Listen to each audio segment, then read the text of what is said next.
नमस्कार, आपलं M S brothers YouTube चॅनलमध्ये स्वागत आहे. चला तर आज आपण बघूया रजिस्ट्रेशन फॉर्म MST CET 2022 कसा भरायचा ते. इथे आपल्याला दोन ऑप्शन दिसत आहे, एक न्यू रजिस्ट्रेशन, एक ऑलरेडी रजिस्टर. आपल्याला न्यू रजिस्ट्रेशन क्लिक करायचं आहे. ज्यांचा पहिले फॉर्म भरून झालेला आहे त्यांचे ऑलरेडी रजिस्टर असतील, पण ज्यांनी अजून रजिस्ट्रेशन केलेलं नाहीये त्यांनी न्यू रजिस्ट्रेशन वरती क्लिक करायचं आहे. क्लिक केल्यानंतर दोन ऑप्शन येतील. एकच ऑप्शन येईल, have you appear for MST CET 2022. म्हणजे तुम्ही MST CET 2022 ला अपियर केलं होतं सर्वांनी, येस सांगायचंय. येस सांगितल्यानंतर तुम्हाला इथे MST 2022 ऍप्लिकेशन नंबर विचारतील.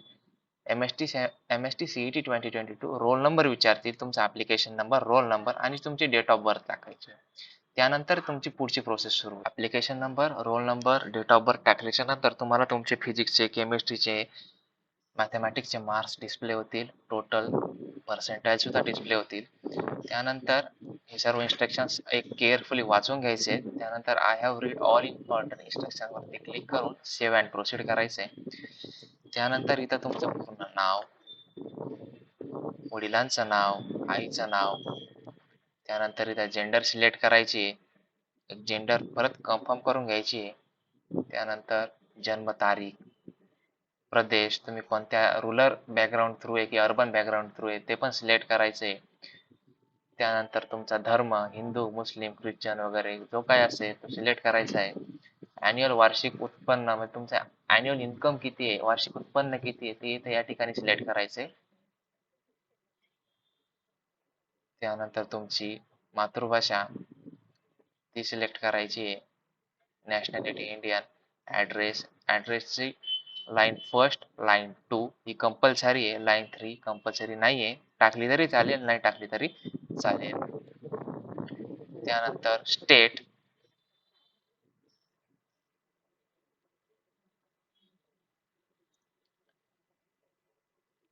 टाकायचं आहे. त्यानंतर डिस्ट्रिक्ट, तालुका, विलेज सर्व टाकून पिनकोड तुमचा, तुम्ही ज्या ठिकाणी राहता त्या ठिकाणचा पिनकोड टाकायचा आहे. त्यानंतर हा टेलिफोन क्रमांक, दोन्ही क्रमांक हा कंपल्सरी नाहीये. त्यानंतर तुमचा मोबाईल नंबर, हा मोबाईल नंबर चालू मोबाईल नंबर द्या किंवा तुमचा पप्पांचा मोबाईल नंबर किंवा आईचा मोबाईल नंबर द्या जो की चालू आहे. कारण त्यानंतर तुमचे जे OTP वगैरे येतात ते फार गरजेचे राहतात. ईमेल ID आणि एक तुमचा पासवर्ड चूज करायचा आहे. पासवर्ड तुमच्या लक्षात राहील असा टाका. पासवर्ड नंतर कन्फर्म करा, कॅप्चा क्लिअर टाका आणि सेव्ह अँड प्रोसीड करा. ओके. त्यानंतर तुम्हाला एक OTP जाईल, तो OTP फिलअप करायचा आहे. OTP 467144.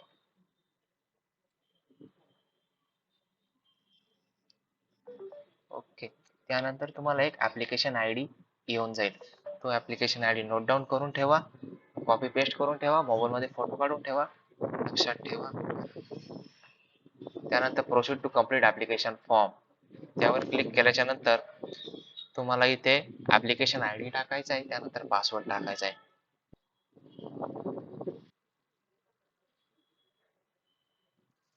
हे सर्व झाल्याच्या नंतर तुम्हाला इथे ऍप्लिकेशन ID आणि पासवर्ड विचारला जाईल. हा ऍप्लिकेशन ID आणि पासवर्ड टाकून साइन इन करा. साइन इन केल्याच्या नंतर इथे application ID, user role, current log in time वगैरे सर्व कंप्लीट दिसेल. हे बघा आपल्याला इथे फर्स्ट स्टेप आपली कंप्लीट झालेली आहे. फर्स्ट स्टेप आपली कंप्लीट झालेली आहे. त्यानंतर आहे सेकंड स्टेप. अशा टोटल 10 स्टेप आहेत. ह्या 10 स्टेप आपल्याला कंप्लीट करायच्या आहेत. त्याच्यानंतर second step, fill candidate type details, incomplete वर क्लिक करायचंय. तुम्ही महाराष्ट्राचे कॅन्डिडेट आहात, candidate passing SSC and also HSC or diploma. म्हणजे जे स्टुडंट SSC किंवा HSC डिप्लोमा थ्रू आलेले आहेत ते महाराष्ट्र टाईप ए मध्ये येतात, किंवा जे महाराष्ट्रामध्ये जन्मलेले आहेत ते पण महाराष्ट्र टाईप ए मध्ये येतात.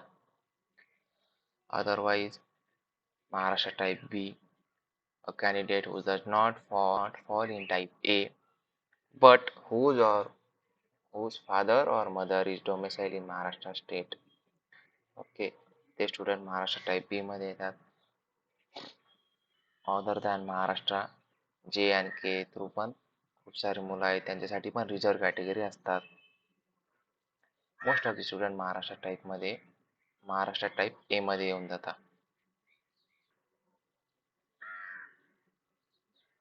त्यानंतर select a document for type ए.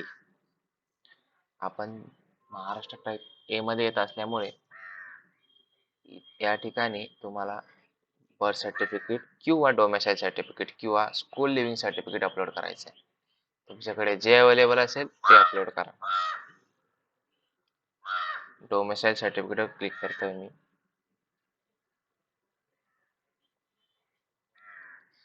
त्यानंतर select a district from which candidate has pass SSC. तुम्ही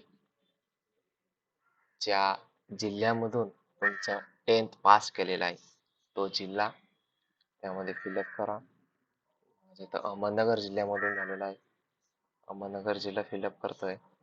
त्यानंतर select a district from which candidate has pass HSC or diploma in engineering and technology. HSC कोणत्या जिल्ह्यामधून pass out झालेला आहात ते select करा. HSC म्हणजे 12th. ओके. तालुका तालुका कोणता एक तुम्ही ज्या तालुक्यामधून पास आउट आहात तो तालुका टाकून द्या. त्यानंतर तुमची होम युनिव्हर्सिटी येऊन जाईल. त्यानंतर आपली कास्ट सिलेक्ट करायची, जी काही कास्ट असेल ती आपली कास्ट सिलेक्ट करायची. त्यानंतर इथे तुम्हाला सिलेक्ट कास्ट सिलेक्ट केल्याच्या नंतर अजून ऑप्शन वाढतील. Select caste to which belong. तुम्ही कोणत्या कास्टने बिलॉंग करता ती कास्ट सिलेक्ट करायची. असे एक रॅन्डम टाकून देतोय मी. त्यानंतर सिलेक्ट कास्ट. तुमच्याकडे कास्ट व्हॅलिडिटी सर्टिफिकेट पाहिजे. जर तुम्ही कास्ट व्हॅलिडिटी सर्टिफिकेटला अप्लाय केलंय पण ते अजून तुम्हाला रिसिव्ह झालेलं नाही, त्याची एक त्यांनी पावती दिलेली असते. ती पावती त्या पावतीवर नंबर वगैरे असतो. कास्ट सर्टिफिकेटला अप्लाय केलंय, कास्ट व्हॅलिडिटीला अप्लाय केलाय पण ते कास्ट व्हॅलिडिटी सर्टिफिकेट अजून भेटलेलं नाहीये. अप्लाइड बट नॉट रिसिव्हवर क्लिक करायचे. त्यानंतर तुम्हाला इथं caste validity certificate application number विचारतील, जो की त्यांनी दिलेला असेल. तो नंबर टाकायचा आहे. कोणत्या दिवशी caste validity certificate application date टाकायची आहे. त्यानंतर caste validity certificate issue authority name टाकायचे, कोणत्या जिल्ह्यातून कास्ट सर्टिफिकेट इश्यू करता येतात तो जिल्हा टाकायचा आहे. Name as per caste validity certificate. आपल्या जातीचे आपल्या कास्टचे नाव टाकायचे. कास्ट सर्टिफिकेट नंबर टाकायचा आहे. त्यानंतर तुमच्याकडे नॉन क्रिमिनल वगैरे असेल तर एस अवेलेबल आहे, माझ्याकडे नाही तर मी अप्लाय केलेला आहे पण अजून काय मला रिसिव्ह झालेलं नाहीये. अप्लाइड बट नॉट रिसिव्हवर क्लिक केलं तुम्हाला परत ते विचारते ऍप्लिकेशन नॉन क्रिमिनलचा ऍप्लिकेशन नंबर, नॉन क्रिमिनलचा ऍप्लिकेशन डेट, कधी अप्लाय केलं होतं ते वगैरे, इश्यूइंग अथॉरिटी नेम. ओके. त्यानंतर सेव्ह अँड प्रोसीड करायचे. मला आता रॅन्डमली काहीतरी टाकून द्यावं लागेल. त्यानंतर सेव्ह अँड प्रोसीड वर क्लिक केल्याच्या नंतर तुम्हाला पर्सन विथ डिसेबिलिटी म्हणजे तुम्ही जर अपंग व्यक्ती आहात, तुमच्याकडे सर्टिफिकेट वगैरे असेल अपंग व्यक्ती असल्याचं, तिथे एस बोलायचं, एस टाकायचं आहे, नाहीतर नॉट ॲप्लिकेबल. ओके. त्यानंतर तुमचे पॅरेंट्स वगैरे जर डिफेन्स मध्ये असतील एस वगैरे टाकायचे, त्यासाठी पण कोठा दिलेला असतो. ओके, आपला अॅन्युअल इन्कम आपण पहिले जे सिलेक्ट केलेले ते इथे येऊन जाईल. Do you want to apply TFWS? Yes. Yes असेल तर आपल्याकडे इन्कम सर्टिफिकेट असणं गरजेचं असतं. त्यानंतर आर यू ऑर्फन, म्हणजे तुम्ही अनाथ आहात का? येस असेल तर येस, नो असेल तर no. Do you belongs to minority candidate type? Yes असेल तर यस, तुम्ही मायनॉरिटी बिलॉंग करता की नाही करता. आता महाराष्ट्रामध्ये मेजॉरिटी पीपल ओपन असल्यामुळे जास्त कोणी मायनॉरिटी मध्ये बिलॉंग करत नाही.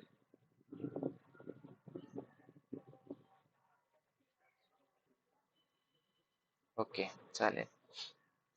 सेव्ह अँड प्रोसीड करायचे. त्यानंतर तुम्हाला इथे HSC, तुम्ही महाराष्ट्र स्टेट बोर्ड HSC, तुम्ही कोणत्या इयरला पास आउट झालात ते इयर. ओके, त्यानंतर SSC सीट नंबर, 10वीचा आसन क्रमांक, 10वीचा सीट नंबर तो फिलअप करायचा आहे. त्या मॅथमॅटिक्सचे मार्क्स, सायन्सचे मार्क, इंग्लिशचे मार्क्स ते पण टोटल फिलअप करायचे. त्यानंतर हे टोटल फिलअप झाले. ओके,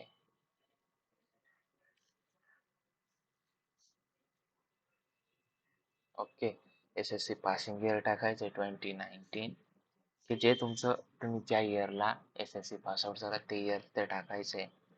त्यानंतर सीट क्रमांक टाकायचा आहे. तर मी माझा सीट क्रमांक टाकत आहे 18. ओके, त्यानंतर तुम्ही मार्क्स वगैरे टाकू शकता. मार्क्स वगैरे SSC mathematics marks, math. Okay,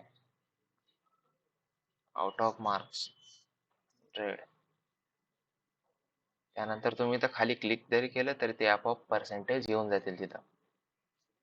okay, त्यानंतर सायन्सचे marks out of 100. English 84 out of 100. Total 6 out of 500. Okay, त्यानंतर तुम्ही क्वालिफाईंग एक्झाम, तुम्ही HSC दिली की डिप्लोमा थ्रू येत आहे तर तिथं क्लिक करायचं आहे. मी HSC वर क्लिक करत आहे. त्यानंतर place of HSC board, India through HSC दिली आहे. 12चा बोर्ड सिलेक्ट करायचा आहे. त्यानंतर कोणत्या इयरला तुम्ही पास आउट झालेले आहात ते सिलेक्ट करायचं आहे. ओके, त्यानंतर इथं सीट क्रमांक वगैरे टाकायचा आहे.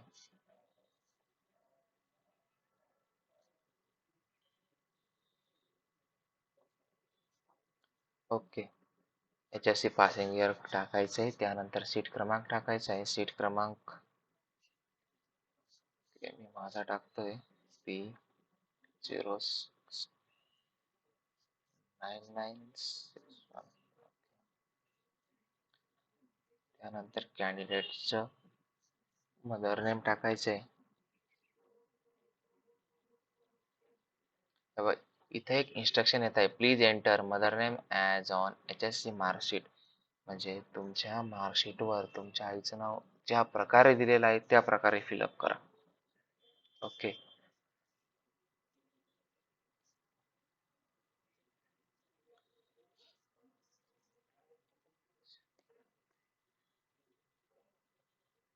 Candidate name as on HSC marksheet, तुमचं नाव HSC मार्कशीट वर ज्या प्रकारे आहे त्या प्रकारे तिथं फिलअप करा.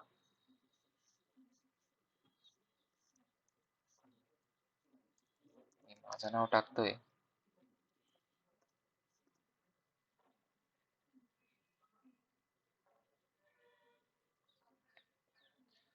इथं तुम्ही गेट HSC डाटा केल्याच्या नंतर तुम्हाला डाटाबेस थ्रू सर्व तुमचे मार्क्स, पर्सेंटेज वगैरे सगळं ऑब्टेन होऊन जातील.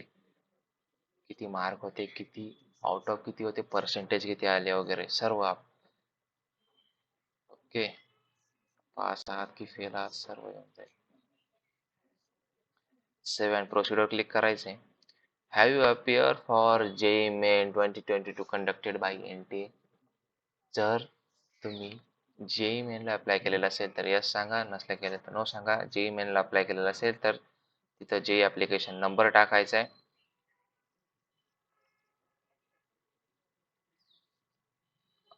आणि candidates date of birth on JEE score card, JEEच्या स्कोर कार्ड प्रमाणे तुमची बर्थ ऑफ डेट टाकायची. त्यानंतर तुमचा JEEचा स्कोर वगैरे सगळं येऊन जाईल. मी अप्लाय नव्हतं केलं त्यामुळे मी नो म्हणेन. ओके, त्यानंतर सेव्ह अँड प्रोसिडर क्लिक करायचे. इथं तुमचा फोटो आणि सिग्नेचर अपलोड करायची आहे.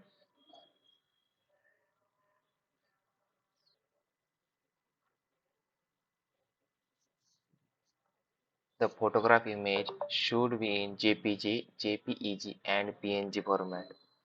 या तीन यापैकी कोणताही फॉर्मॅट असला तरी चालेल. Size of photograph image must greater than 4 KB and less than 10 KB.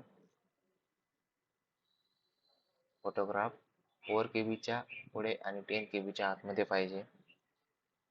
आपण फोटोग्राफ पहिले अपलोड करू.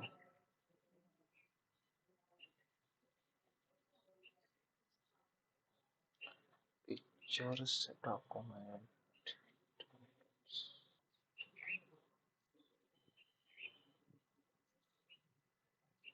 ओके, त्यानंतर सिग्नेचर अपलोड करू. सिग्नेचर क्लिक करायचंय. सिग्नेचर अपलोड करायचे.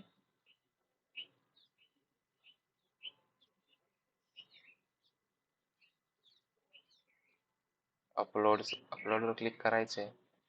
सिग्नेचर अपलोड होऊन जाईल. सेव्ह अँड प्रोसिडर क्लिक करायचंय. त्यानंतर इथं तुम्हाला सर्टिफिकेट ऑफ सगळे डॉक्युमेंट अपलोड करायचे जे जे तुम्हाला. सर्टिफिकेट ऑन नॅशनॅलिटी अपलोड करायचे. डोमेसाईल अपलोड करायचंय. त्यानंतर caste certificate, caste validity, non creamy layer, income certificate जे की ज्या इन्कम सर्टिफिकेट लाखापेक्षा कमी आहे ते, कारण आपण TFWS ला पण अप्लाय केलेला आहे.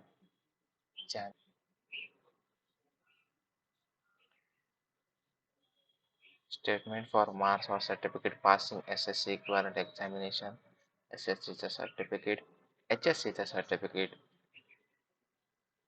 आणि CETचं स्कोर सर्टिफिकेट सर्व अपलोड करायचे.